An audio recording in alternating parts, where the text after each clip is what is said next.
Now that we know what an analyst is, let's take a look at the role of an analyst. We will start at a high level and then unpack each component of an analyst's role.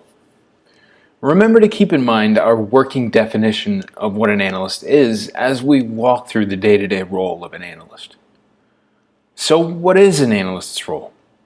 Well, first, an analyst simplifies. They take data in all its inherent complexity and simplify it into a manageable data set.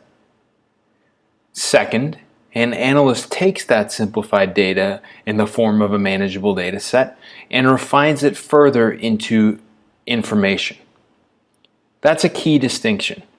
Simplified data into information. Think of it as a funnel, and that you've started to pour data into that funnel. As it makes its way down the funnel, it starts to turn that data into actionable information. An analyst can then use this refined information to obtain its essence, which is where insights are found. This essence or insights are found during the actual analysis process of an analyst's role. An analyst can then present or distribute these insights in a way that facilitates decision making. So that's the progression of an analyst's day-to-day role and what they do on a day-to-day basis. Now this will look different for different types of analysts, but at the end of the day, this is sort of a summary of what they do. Let's unpack each of these components a bit further. The first phase of an analyst's role is to simplify. There are three main types of simplification techniques performed by analysts. The first is cleaning. Contrary to popular belief, most data is not clean when it is first sourced. By clean, I mean free of any unnecessary data fields and no strange or incorrect formatting, or anything else for that matter that would deem it to be messy or interfere with analysis. Most data can be cleaned on some level, and a good portion of an analyst's time is spent cleaning data, preparing it for analysis. For example, cleaning data could be removing extra data fields or standardizing format. In my experience, one of the most common data fields in need of cleaning are dates. I've seen many a data set where the date is in text format or some other strange format that makes it difficult to analyze. It's worth spending the needed time up front cleaning your data, like getting that date into the correct format, to reduce the possibility of rework later on, delaying your analysis. Once the data set has been cleaned, we are ready to group the data in a manageable way. Grouping accomplishes two things. One, it makes the data more manageable, and two, it prepares the data well for the refinement phase of an analysis. An example of grouping data could be adding a column to your data set for the month if the data is at a day level, for example. So you could take a date of May 5th and then add a column to your data set that would summarize that date of May 5th into the month of May, for example. This just makes the data easier to work with and adds a bit of context to the data. The last step in the simplifying phase is to summarize the data. Many times this is done by using a pivot table in Excel or other mechanism of aggregation to summarize the data into a more useful, what I'm going to call a mini data set that lends itself better to analysis. The analyst is now ready to use that simplified data and refine it further. One of the methods that I use on a daily basis is to bucket certain data fields. A bucket is a type of group or derivative of a group, but it's more specific to a certain data field. Let's say you work for a company that measures days to payment as a metric. So effectively, how long does it take someone to pay for a particular good or service from the date that they initially purchased it from your company? So in order to help further refine your analysis, you can create buckets that include multiple periods. So for example, you may have buckets that include 0 to 30 days, 31 to 60 days, 61 to 90 days, and so forth, all the way through to a period that you deem as an ending period, whether that be 360 or 720 or other multiple of 30 days. So this would add additional context to your data, and it would bucket those days to payment in an easier, more refined format. Next, to further refine an analysis, especially when it's already in a pivot table form, is by adding a filter. A filter can be used to exclude data, or if you're a glass half full kind of person, only include certain data. A good example of this, using the buckets we created earlier, would be to look at those data that have payments greater than 60 days by adding your days to payment buckets to your filter and only including those buckets that are greater than 60 days. So you would remove the 0 to 30 and the 31 to 60 day buckets. Another common use for filters is to include certain geographic attributes, like state, for example. If you're interested in only seeing data from California that has a payment date after 60 days, you could also use that as a filter. So you could just add California or the state of California to your filter.